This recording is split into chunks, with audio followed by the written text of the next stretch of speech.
Bueno, si le parece, entramos en lo que les hablaba de la lucha de clases de ayer y cómo, si recuerdan, cómo la charla que teníamos terminó derivando en esto. No me olvido que me tenéis que decir cuándo vamos a hacer, me lo tenéis que decir si no lo voy a poner yo, ¿vale? No me gustaría ponerlo en un momento en que a ustedes les viene mal. Lo de Kant y lo de, bueno, lo de la lectura de Kant y lo de el comentario de texto de Kant.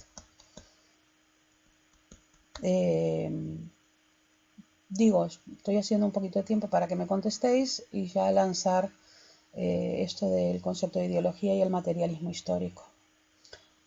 Para, a pantalla completa me refiero. Quedaron en que iban a hablar por Instagram de las fechas. Si queréis lo dejamos para el final, pero bueno, eso hay que hablarlo ya, ¿vale? Entiendo, ya que no me decís nada, que lecturas o luns que ven, vale. Espera de que voy a anotar aquí, para eso tengo todos estos papeliños. Con lecturas les doy el lunes. Y me tenéis que decir cuándo me la entrega, ¿vale? Entrega de comentario. No lo alarguéis demasiado porque va a haber que entregar comentario de Marx también. Que si no, no vamos a llegar a los 2 puntos con tan poquitas cosas. ¿Vale? Me tenéis que decir la entrega de comentario también.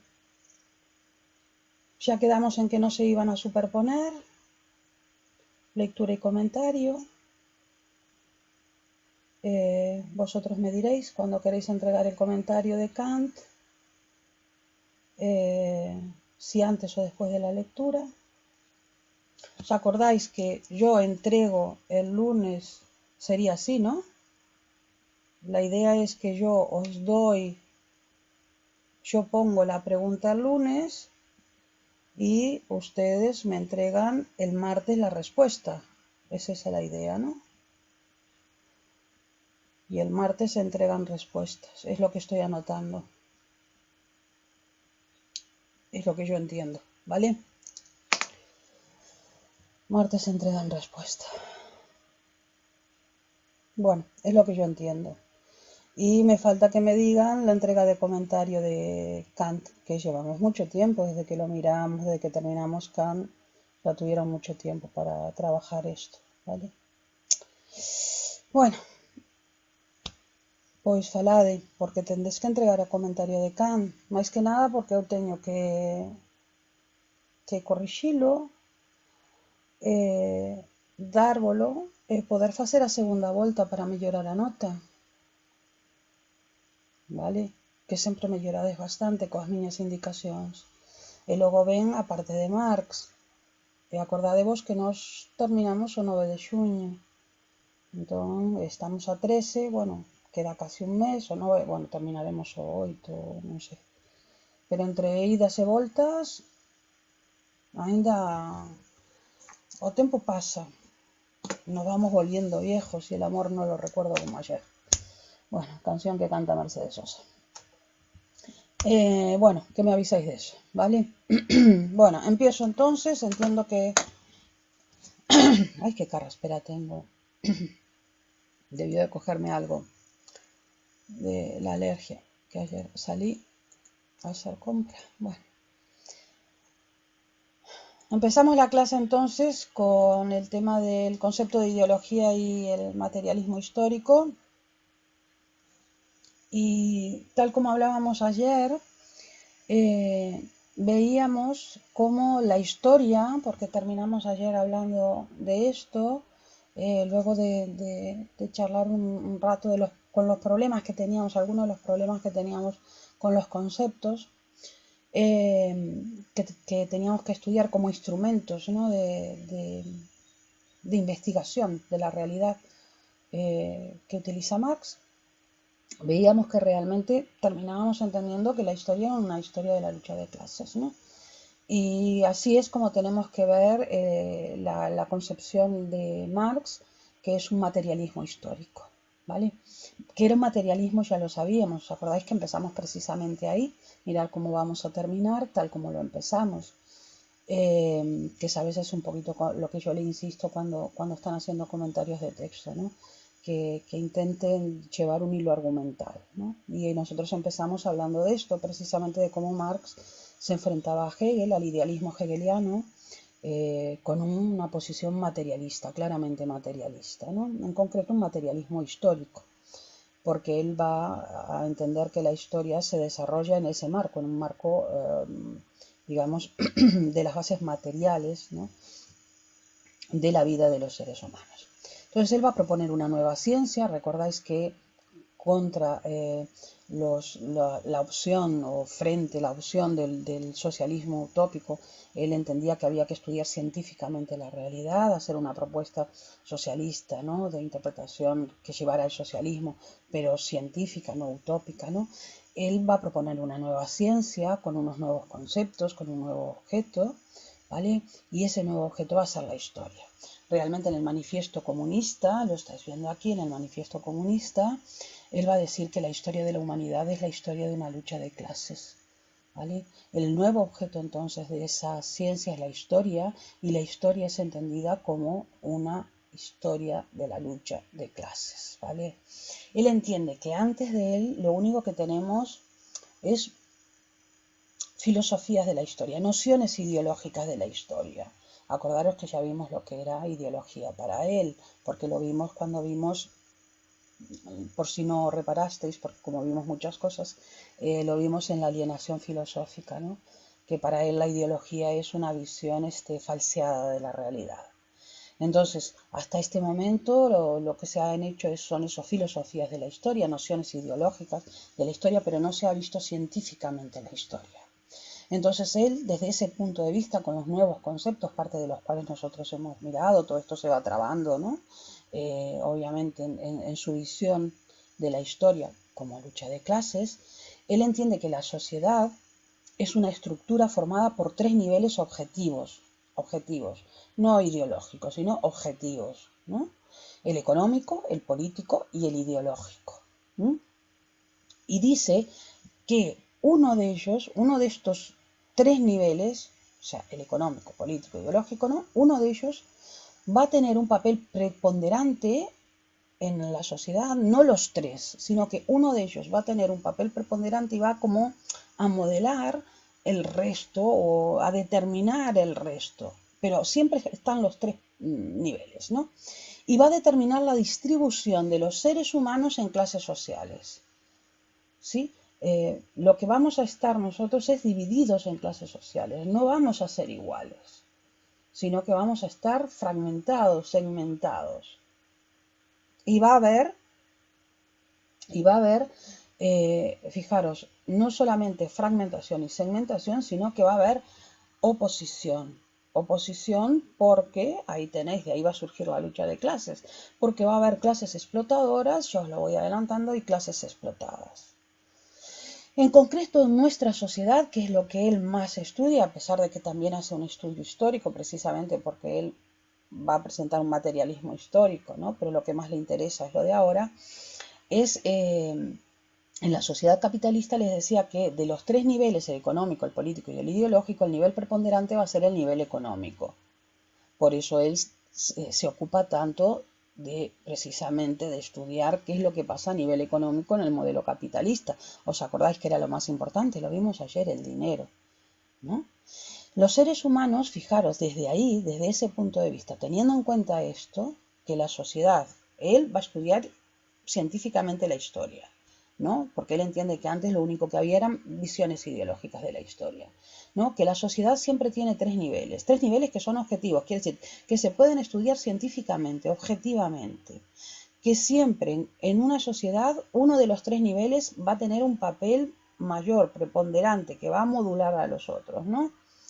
Y que en nuestra sociedad, en la capitalista, el nivel preponderante va a ser el económico, ¿vale? Teniendo en cuenta todo esto, ahora vayamos a ver qué pasa con nosotros, con los seres humanos, ¿no? Nosotros ya sabemos desde antes, porque ya lo estudiamos, que los seres humanos para Marx no tienen esencia. O sea, nosotros no nacemos frente a lo que decían, por ejemplo, los idealistas como Hegel.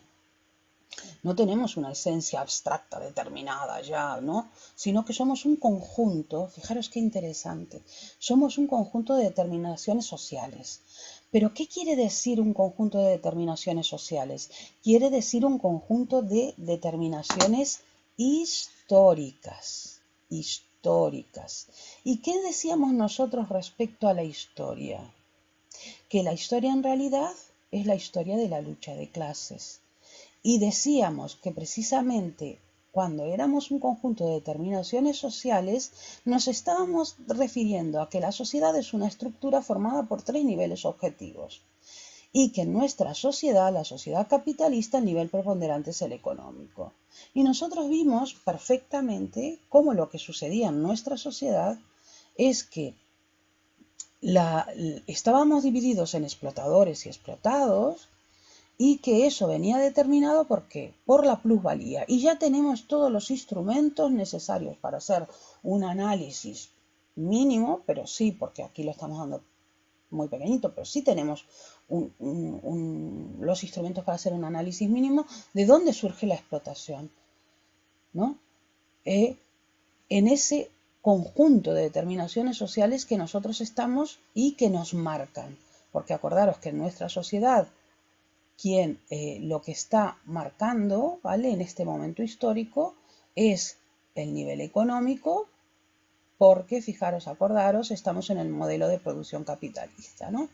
Entonces, lo que él va a decir es que la historia, en ese sentido, fijaros, al ser la historia una historia de lucha de clases, la historia no es el desarrollo, o sea, la historia va moviéndose, va cambiando, no es algo fijo, estable, permanente, ¿no? Eso está clarísimo.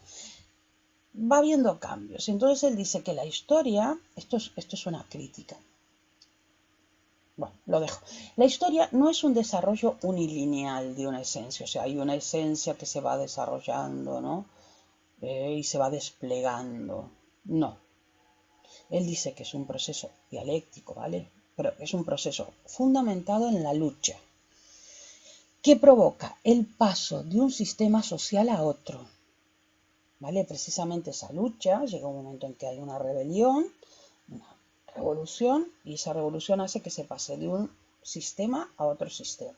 Por ejemplo, del esclavista al feudal, del feudal al capitalista, y él dice que del capitalista hay que provocar, ¿no?, que el proletariado, así muy en pequeño, que el proletariado tome conciencia de que está siendo explotado, se organice, se arme una revolución, ¿no?, y pasemos al socialismo y luego del socialismo al comunismo, ¿vale? Una lucha entre las clases dominantes y las clases dominadas.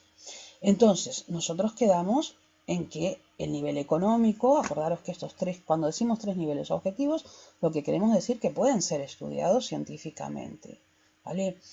El económico es el primer nivel de la sociedad capitalista, en el sentido de que es el nivel que determinante. Por eso decimos que en la sociedad capitalista el nivel económico es la estructura. También se le llama base, porque es lo que va a estructurar el resto. Lo entendéis ahora, ¿no? Es lo que va a estructurar el resto. Por supuesto que hay nivel político y hay nivel ideológico, pero la estructura, lo que va a marcar todo, va a ser el nivel económico. Entonces, fijaros, en las sociedades esclavistas, como por ejemplo la griega o la romana, el papel predominante lo tenía el nivel político. En las sociedades feudales el papel predominante lo tenía el nivel ideológico, básicamente en su forma religiosa, ¿no?, porque pueden adoptar diferentes formas. Lo que más nos interesa a nosotros. En la sociedad capitalista, ya lo sabemos, el nivel predominante, porque lo vimos aquí, ¿vale?, es el económico. Por eso él, repito, se dedicó a estudiar todos los instrumentos que podían ayudarle a desentrañar qué estaba sucediendo en el nivel económico. que va a ser la base para entender el resto. Si recordáis, cuando vimos la alienación, lo que decíamos es la alienación base es la alienación económica y de ella derivan el resto de las alienaciones, ¿no? Entonces, el nivel de el nivel económico, perdonad, en el nivel económico lo que nosotros tenemos son las relaciones de producción.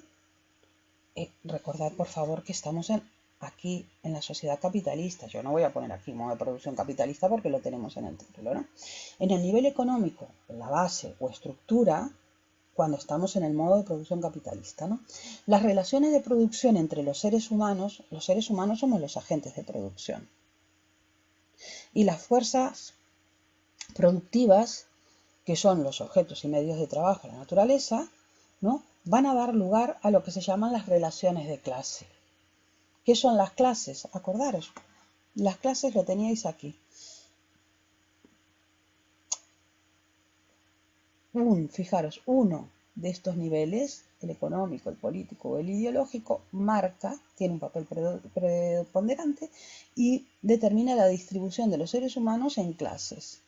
¿Vale? El nivel político determinaba las clases, esclavos, hombres libres, amos, etc., en las esclavistas, lo mismo para las feudales, y aquí en el nivel capitalista, ¿qué es lo que marca las relaciones de clase y nos divide en clases? Las relaciones de producción entre los humanos y las fuerzas productivas, ¿vale? Porque lo que determina, fijaros, todo lo demás, la base de todo, va a ser el nivel económico, ¿no? Entonces, en el modo de producción capitalista, como vosotros bien sabéis ya, pero fijaros que esto lo estamos haciendo para que recoloquéis lo anterior aquí, el obrero es el trabajador directo, ya os hice mención yo de esto antes, ¿no? Extendiendo, digamos, un cabo hacia lo que íbamos a hablar después, ¿no? El obrero, que es el trabajador directo, lo único que posee es la fuerza de trabajo. Una fuerza de trabajo que es explotada. Y ya lo pongo aquí en pequeñito porque ya está explicado de antes. ¿Cómo es explotada? ¿Os acordáis cómo es explotada? A través de la apropiación de la plusvalía por parte de quién? Del capitalista. Por eso os pongo solo la plusvalía para recordarlo, ¿no? La explotación, fijaros, ¿por parte de quién se da? De la clase capitalista sobre la clase proletaria. Y tiene lugar, se da, simplemente, fijaros, porque por el mero hecho de entrar en el mercado laboral, ¿vale? Y tener contrato, o a veces ni siquiera contrato, por el mero hecho de estar allí y que te estén pagando,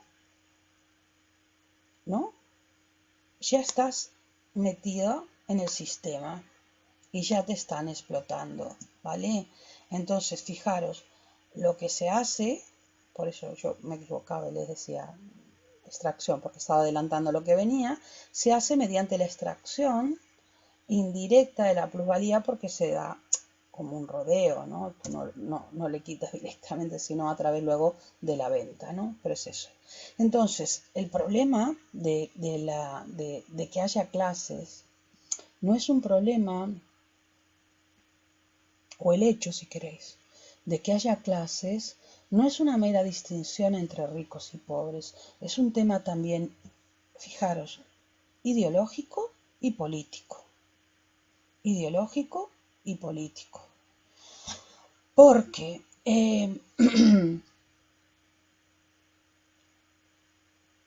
estar en una clase o estar en otra, ahora os lo voy a poner aquí, estar en una clase o estar en otra, realmente pertenecer a una clase o pertenecer a otra, no es una cuestión únicamente de dinero, sino que realmente tú perteneces a una clase u otra si tienes además mentalidad de pertenecer a esa clase y estás colocado ideológicamente en esa clase, ¿vale?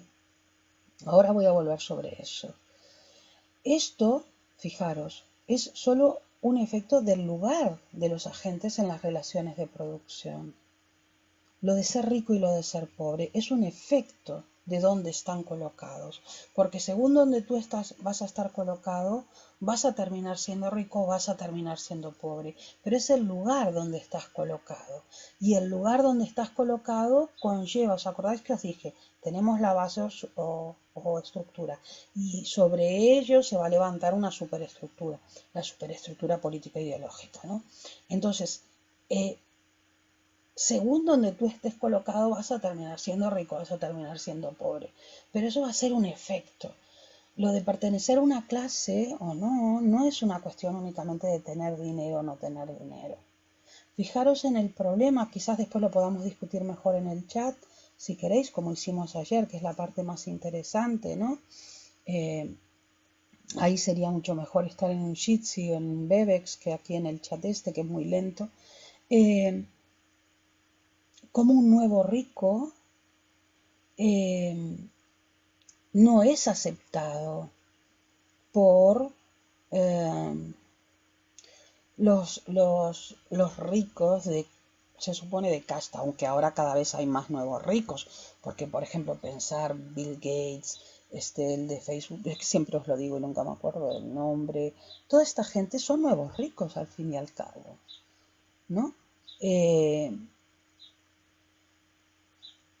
Por lo tanto, ya se está creando una nueva clase de ricos también, ¿no? Y obviamente se está trabajando ahí en la ideología de aceptación de los nuevos ricos, ¿no? Que es el self-made man, ¿no? O sea, el hombre hecho a sí mismo, ¿no? Una cosa muy típica de lo que es, digamos, como la cuna, ¿no? Ideológica hoy de producción de ideología capitalista hacia el mundo, que es Estados Unidos, ¿no? O por lo menos yo lo veo de esa manera. Entonces, no es solo que tú tengas dinero, sino que además tengas mentalidad de rico, que eso significa en este contexto de explotador, en este contexto quiero decir, ¿no? De explotador, y en el caso de estar en ser proletario, no solo que seas pobre, sino que además tengas mentalidad de pobre. Y eso significa también determinadas cosas, que tengas la mentalidad de tener una ideología que lo que hace es mantenerte en tu sitio, no ser consciente de lo que te está pasando, desde el punto de vista de la izquierda, por ejemplo, imaginaros, porque él representa a la izquierda, eso está clarísimo, ¿no? Como obrero votar a la derecha, que lo que hace que un obrero vote a la derecha es una contradicción en los propios términos, porque la derecha, ¿quién favorece? ¿A los obreros o a los capitalistas y burgueses? La propuesta ideológica de la derecha. Está claro. Entonces, ¿cómo es posible? Si vosotros miráis el número de personas que hay en España que pueden pertenecer a la clase,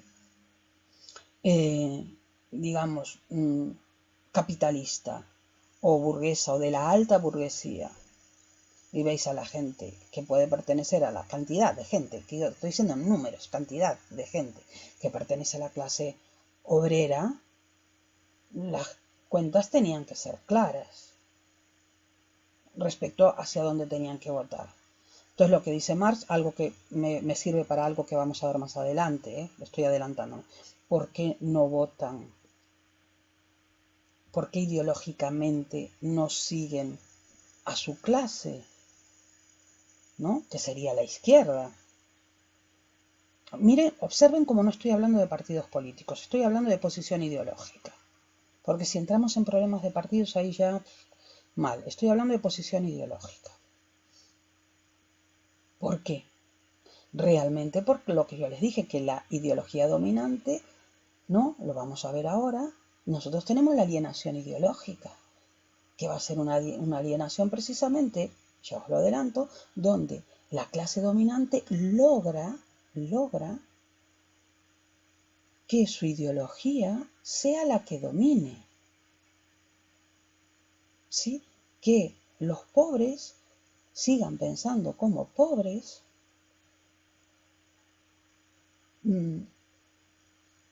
apoyando al rico, ¿no? Hay cosas muy curiosas que salen en memes y en consignas respecto a esto, ¿no? Donde, por ejemplo, dicen, yo lo he visto en algunas consignas, por ejemplo, en Uruguay, mirad, para no meterme en cosas de aquí, donde hubo un enfrentamiento así bastante grande ideológico y político, porque había dos bloques como muy bien diferenciados. No había tanta fragmentación, quiero decir, como hubo aquí en las elecciones. Y entonces desde la izquierda, por ejemplo, a veces se soltaban consignas, no dice, igual desde la derecha, ¿no? Pero me interesa ahora contar esta, donde se le decía a los obreros, ¿te crees que sos rico porque tenés un sueldo un poquito más alto que la media y por eso le votás a los ricos? Sos un asalariado. O sea, toma conciencia de quién sos. Acordaros que vamos a hablar de esto ahora mismo, ¿eh? Entonces, realmente el que tú seas rico o seas pobre es un efecto del lugar donde estás. Nada más. ¿Cómo se va a poder abolir esto? ¿Cómo se va a poder abolir la explotación? Porque la explotación está en la base de todo lo demás, de todo lo que viene. Marx lo que propone es que únicamente se va a poder abolir esa explotación que vosotros ya sabéis cómo surge, porque ya vimos todos los instrumentos, ¿no? que analizaban la realidad, la plusvalía, ¿os acordáis? El valor de cambio, valor de uso, valor, ya lo vimos todo. Solo se puede abolir mediante una revolución socialista que termine en un comunismo, ¿vale? Donde lo que se haga es transferir a los trabajadores que a los obreros, al proletariado, que son los trabajadores directos, sin los cuales no hay producción posible, porque acordaros que el obrero es el que proporciona trabajo vivo, ¿no? Solo entonces se va a poder abolir mediante la revolución socialista que va a socializar los medios de producción.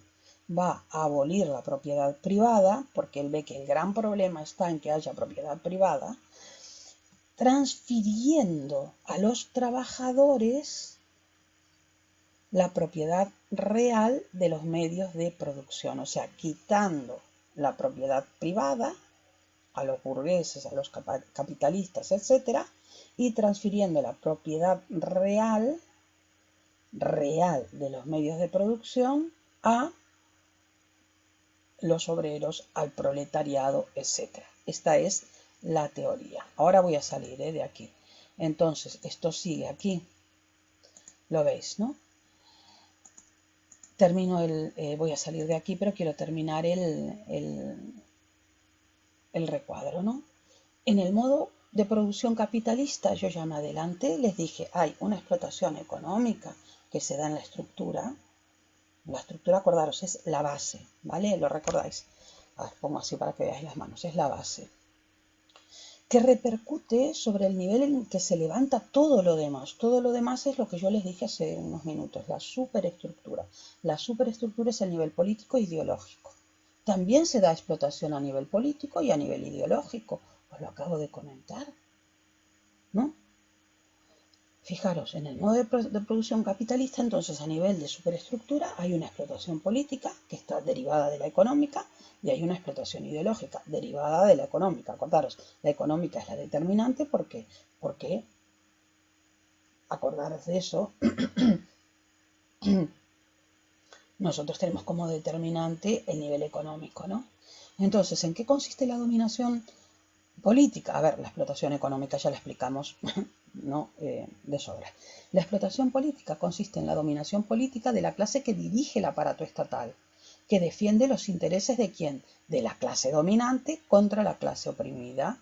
Lo que ya hemos hablado, cómo es posible, ¿no? Yo creo que ya lo mencioné en un determinado momento, que la desproporción en ocasiones de la la actuación de la justicia. La justicia lo único que hace es basarse en la ley, no puede actuar extra lex, ¿no? O sea, fuera de la ley, ¿no? Entonces muchas veces la gente dice, la ley está hecha para los ricos, no para los pobres. ¿Qué quiere decir eso? Cuando la gente dice eso, ¿qué está queriendo decir? Está queriendo decir que la clase dominante maneja todo el aparato estatal, o sea, el legislativo, el judicial, policía, ejército, etcétera, para que defienda los intereses de la clase explotadora. Y la explotación ideológica, donde lo que hace precisamente la clase explotadora es someter a la clase oprimida, ¿vale? Haciendo que la cultura de la población no sea la cultura de la población, sino que la cultura y el modo de vida, sea la cultura y el modo de vida de la clase dominante, la que le sirve a la clase dominante, como por ejemplo el modo de vida consumista que nosotros tenemos, ¿a quién le sirve? A la clase dominante, a la que vende, a la capitalista. A nosotros no. Eso está claro. Esas necesidades creadas que nosotros tenemos precisamente a través de una cultura de las series, de la televisión, de todo más, que nosotros además consumimos básicamente ¿de dónde? Ahora está viendo un poco española, pero básicamente donde consumimos nuestros referentes, que son referentes anglosajones, básicamente estadounidenses. Si nosotros creemos que los juicios son como en Estados Unidos y no sabemos cómo funciona nuestro sistema judicial, por ejemplo, porque vemos los juicios a través de los juicios en Norteamérica, para que os hagáis una idea. Simplemente esa idea nada más. ¿Vale? Por tanto, lo dominante dentro de nuestra zona de referencia y además ahora globalmente. Salgo y me decís si queréis algo, ¿vale? No me decís nada. Vale, me dijisteis después de la lectura, del comentario no falamos, más tarde las lecturas, vale. Sí, ya era lo que me imaginaba. Máis tarde das lecturas, bueno, deixámolo para a terminar, vale? Bueno, como non me preguntachedes nada, supoño que entendedes. Eu vos dicía que esta parte non era complicada como a outra e era ademais super interesante. Sigo un poquinho máis. Mirade agora como imos a falar un pouco máis do tema das formacións sociais. Ai, perdón. Lo siento, perdón. La idea que tenemos aquí, que ya lo hablamos, van a ver cómo voy a estar dando como un poco vueltas alrededor de eso que os puse al principio y lo voy a desarrollar. No nos falta mucho, ya veréis. Ahora sí, lo más grueso, lo más complicado fue precisamente donde ustedes se atascaron, normal, ¿no? Nosotros hablábamos de que la historia era la historia de la lucha de clases y hablamos de, claro, cómo se formaban las clases, a partir de qué se formaban las clases. El tema de las luchas de clases, porque claro, estamos hablando de clases, ya, pero tú no puedes decir sin más que hay como blanco-negro, ¿no? Ricos, pobres. Nosotros sabemos que realmente, a ver, mirando la realidad, sabemos que hay una amplia zona gris, no es blanco-negro, ¿no? Hay una amplia zona gris. Incluso en los extremos hay ricos riquísimos y pobres pobrísimos, ¿no? Entonces, lo que Marx va a decir es que en la lucha concreta de clases, porque tú ahora estás teorizando, ¿no? En la lucha concreta de clases lo que hay, claro, es una polarización. Si pensáis en la idea de lo que es una polarización es que se juntan en los extremos, ¿no? Entonces lo que se hacen es las clases juntarse, polarizarse, nuclearse alrededor de dos clases fundamentales. Pero ahí realmente hay más que una clase explotadora y más que una clase empobrecida. Eso está claro, ¿no? Pensar en la clase capitalista están los inmensos capitales. Hoy tenemos accionistas, los accionistas componen fondos buitre, o sea, hoy es una locura acá, ¿no? Pero en la época de él teníamos grandísimos capitales, capitales medios, pequeños burgueses, tenemos muchos tipos de, digamos, de personas que poseen medios de producción, ¿no? O de conglomerados que poseen medios de producción. Y después tenemos gente que trabaja para otros con diferentes condiciones de vida, algunos con condiciones de vida aceptables y otros depauperados totalmente, ¿no? Ya al borde de la muerte, de la inanición. Entonces, lo que él está diciendo que en realidad cuando vamos a la concreción de la realidad histórica, acordaros que él está mirando la realidad histórica, dice que la lucha de clases lo que hace es, lo que sucede en la lucha de clases es polarizarse alrededor de las dos clases fundamentales, y las dos clases fundamentales siempre son la explotadora y la explotada, según el modo de producción dominante en el momento. Claro, según el modo de producción servil, que es entre amos y esclavos, ¿no? Lo que les decía hace un ratito. En el modo de producción feudal, los señores y siervos. Y en el modo de producción capitalista, los capitalistas y obreros, ¿no? Ahora, tengan en cuenta que realmente en la lucha concreta de clases, por favor, no hay un modo de producción puro, ¿vale? Estos son, digamos, modelos teóricos para ayudarte a acercarte a la realidad, a analizarla, pero él entiende perfectamente que en la realidad concreta no hay modos de producción puro. Realmente esto es un esquema de análisis, porque en la realidad, y ahí está el materialismo de Marx, no existen realidades puras. En la realidad, o digamos sociedades puras, modelos puros. En la realidad lo que existen son sociedades concretas, donde lo que hay es un modo de producción que domina en general. Para nosotros el modo de producción capitalista en el mundo, pero ¿en serio vosotros creéis que hoy en determinados contextos, a ver, por favor, lo sabemos, sabemos que aún existen esclavos en el mundo? De hecho hay, no recuerdo ahora cómo se llama, pero una ONG, por lo menos una ONG, que se dedica a juntar dinero para liberar esclavos. Por favor, existe aquí en España, existe la esclavitud a nivel sexual, precisamente en el mundo de la prostitución. Femenina, desde luego. Masculina no lo sé, pero femenina, desde luego. Donde, especialmente a extranjeras, le retienen todos los papeles, amenazan con matar a alguno de sus parientes en el lugar de origen, las explotan hasta tal nivel. Imaginaros que no solo tienen que pagar, no todas, estoy hablando de que existe, estoy diciendo eso, ¿eh? No estoy diciendo que todas las prostitutas extranjeras estén en esta situación, pero desde luego, hasta donde yo sé, no es un número despreciable o un porcentaje despreciable. No solo le retienen la documentación, y las amenazan de esa manera, sino que con su trabajo, mira lo que os estoy diciendo, con su actividad, deben pagar el pasaje, que el pasaje se lo cobran 3-4 veces más de lo que es, ahí tenéis la plusvalía, ¿no? Su manutención, que se la cobran 3-4 veces más, el lugar donde viven, que se lo cobran 3, 4, 5, 6, 7 veces más. Si se enferman, las medicinas, 6, 7 veces, no están en la seguridad social, por supuesto, ¿no? Están ilegales y ellos les retienen los papeles, ¿no? Y no reciben prácticamente dinero. ¿Vosotros qué diríais? ¿Qué es eso? Eso es una esclava sexual. Aquí.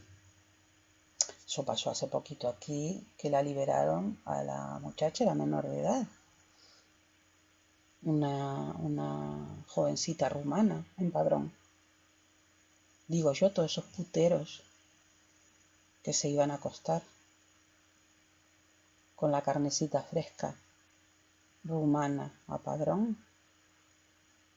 ¿Qué mentalidad tenían? De amos, aunque fueran unos pilinguis. que tuvieran que juntar las moneditas para ir a violarla, ¿no? Entonces, a ver si lo entendéis, ¿no? Claro que no es tan fácil porque realmente lo que existe es concreción en la realidad. Entonces, decir que nosotros estamos todos, eran esclavos, pero en medio de una sociedad capitalista donde existe, donde lo que importa es el dinero, etcétera, etcétera, ¿no? ¿Vale? Y a veces mm, relaciones esclavistas están mezcladas por el dinero o con el dinero o atravesadas por el dinero, que es típico del capitalismo, etcétera, ¿no? ¿Vale? Entonces, fijaros, no hay un modo de producción puro, sino que esto es un esquema de análisis y que nosotros tenemos que adaptar el esquema de análisis a la sociedad concreta en la que estamos trabajando, donde realmente lo que va a suceder es que domina un determinado, en general domina, perdón, un determinado modo de producción. Entonces, fijaros, lo importante es, voy a dar esto de la lucha de clases, si tal paro ahí, ¿no? Por si necesitáis algo. Nosotros estábamos explicando todo esto porque decíamos que él quiere presentar una ciencia de la historia, ¿no? No simplemente una soflama política, sino una ciencia de la historia, entonces tenemos que pararlo a estudiar. Y está diciendo que la historia es una historia de lucha de clases. Tenemos que explicar cómo surgen las clases, qué pasa con esa lucha, te lo explica con lo de la polarización, te dice que no es sin más que haya un modo de producción que ya lo domine todo perfectamente, sino que es un esquema a aplicar, ¿no? Y nosotros tenemos que ver ahora cuál es la originalidad de Marx. Y la originalidad de Marx en parte viene por haber cogido, ahora hacer memoria, aquel concepto de Hegel del desarrollo dialéctico de la historia, ¿no? Viene desde allí. Y de aquel enfrentarse a Hegel diciendo que no había, que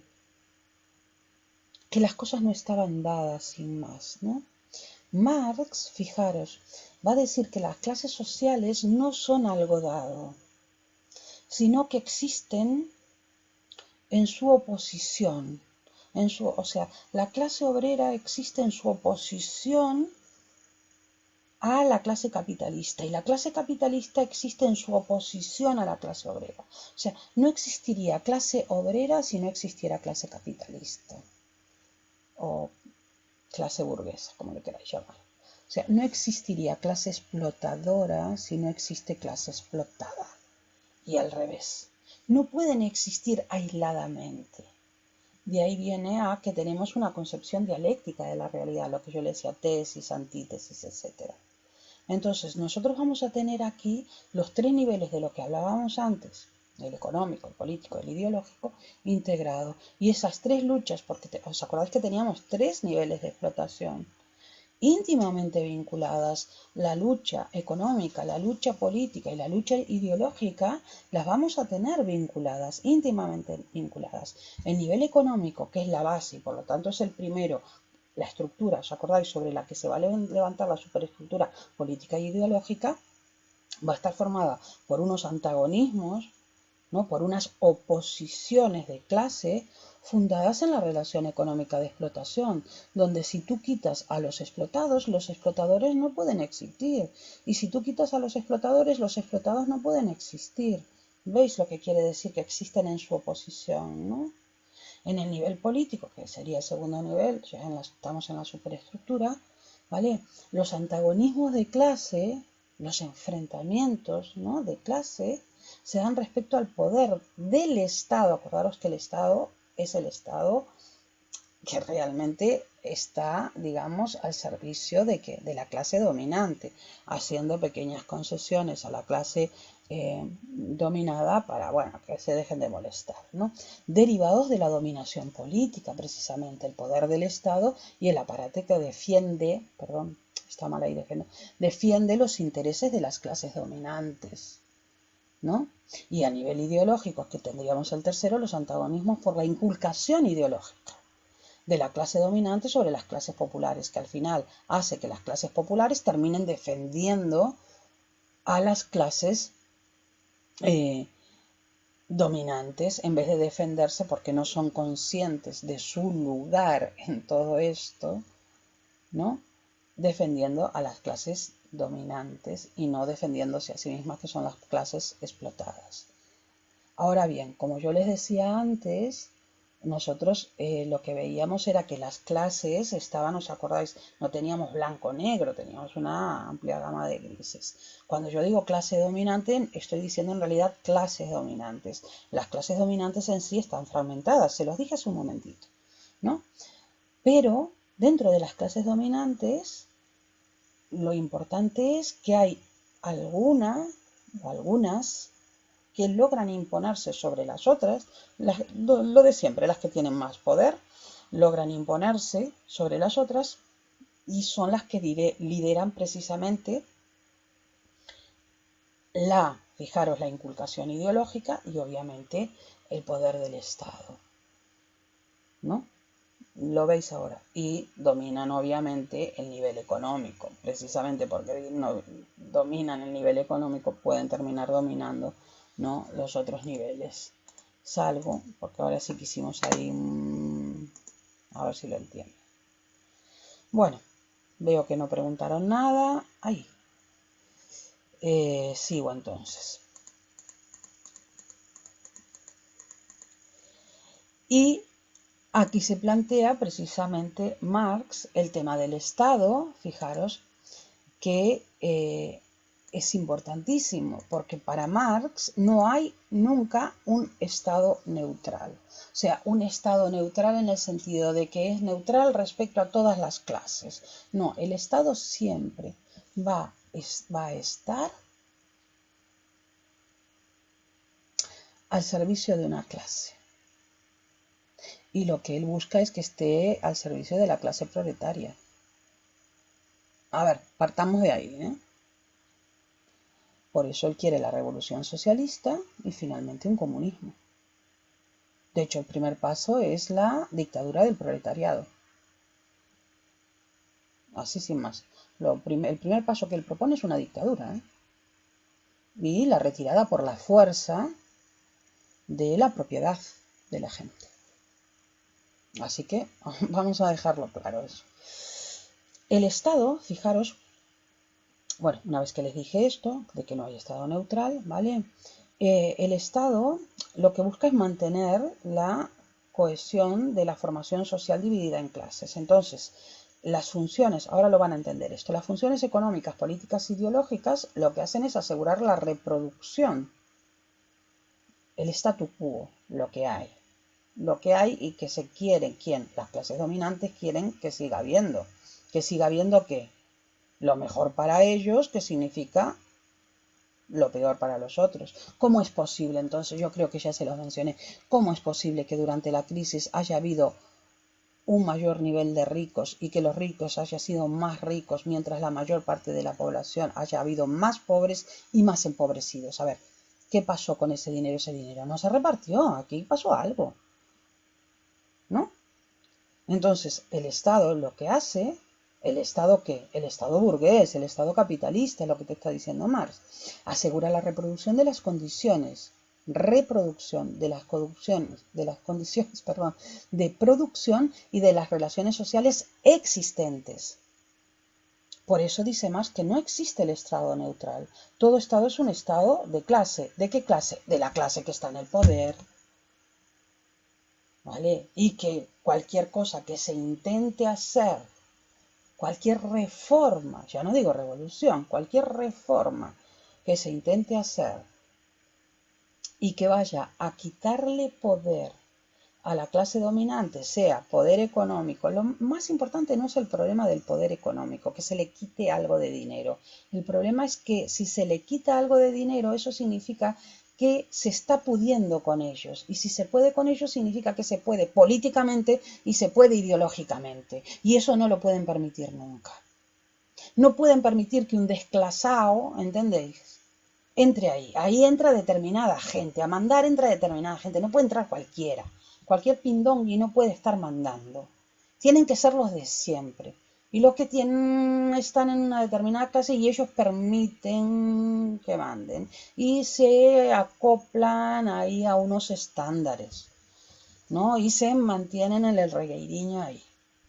Entonces, la expresión compleja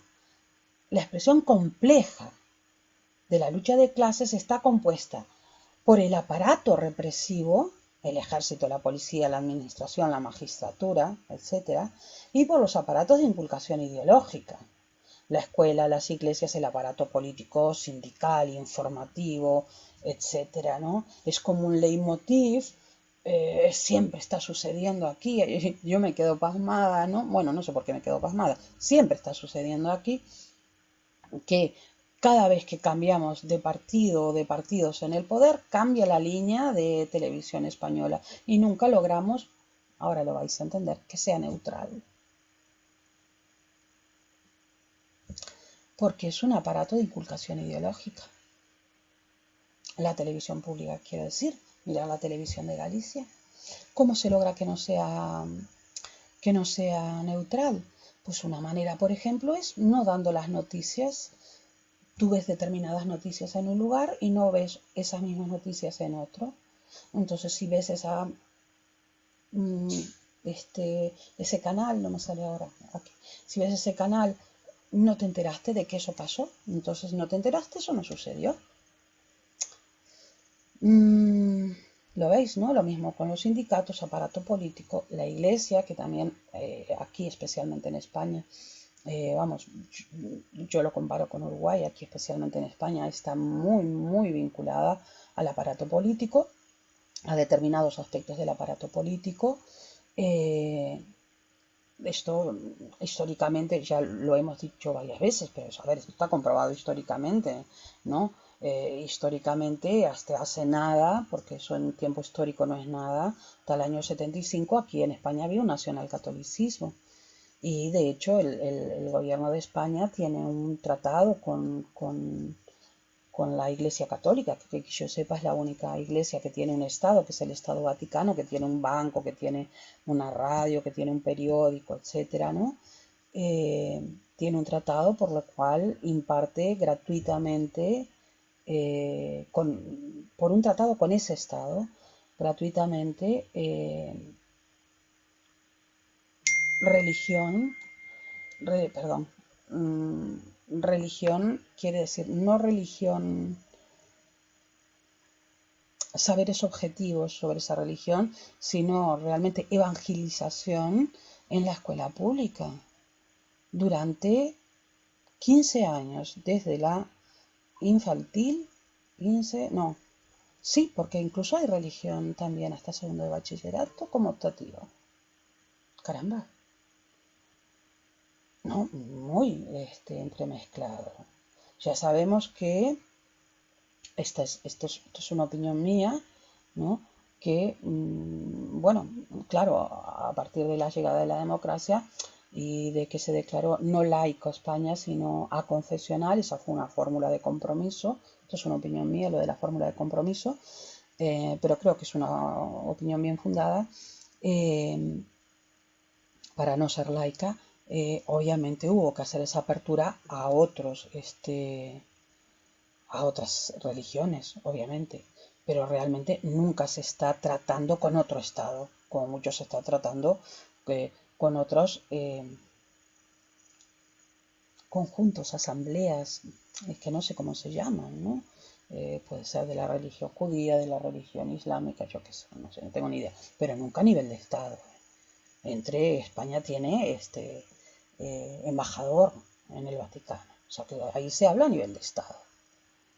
Entonces, fijaros, los aparatos represivos, los aparatos de inculcación ideológica son importantísimos y Marx está diciendo, cuidado, los aparatos represivos y aparatos de inculcación ideológica están al servicio de la clase dominante. Y lo que él está proponiendo es que la clase dominante sea la clase proletaria. O sea que el aparato represivo, ejército, policía, administración, magistratura, todo lo demás, y la inculcación y los aparatos de inculcación ideológica estén en manos del proletariado. No están diciendo que desaparezca la inculcación ideológica, ¿eh? Lo que pasa que, bueno, él va a decir otra cosa aquí, que su visión realmente no es ideológica, sino que es real. Bueno, es otra cosa. Si queréis lo discutimos en otro momento, ¿no? Algo que yo veo un poco confuso ahí. El Estado capitalista, entonces, se va a expresar con una unidad interna de poder de la clase dominante capitalista o hegemónica, ¿no? Y él piensa que la caída del capitalismo se va a dar en dos fases, ¿no? Primero, una dictadura del proletariado, que yo era lo que les adelantaba, que sería la fase socialista, con una lucha para destruir las estructuras de la vieja sociedad. Primero hay que destruir la vieja sociedad. Esto fue en lo que más se centró Marx, ¿vale? Y luego la sociedad comunista, que realmente él no dio muchos detalles de cómo sería esta sociedad. Y luego lo que tenemos, que no haremos hoy, es mirar este texto de Para la crítica de una economía política. No sé si tienen alguna pregunta más, porque Marx se terminó. Ya les dije que esta parte era rápido y que todo el lío estaba en la otra parte.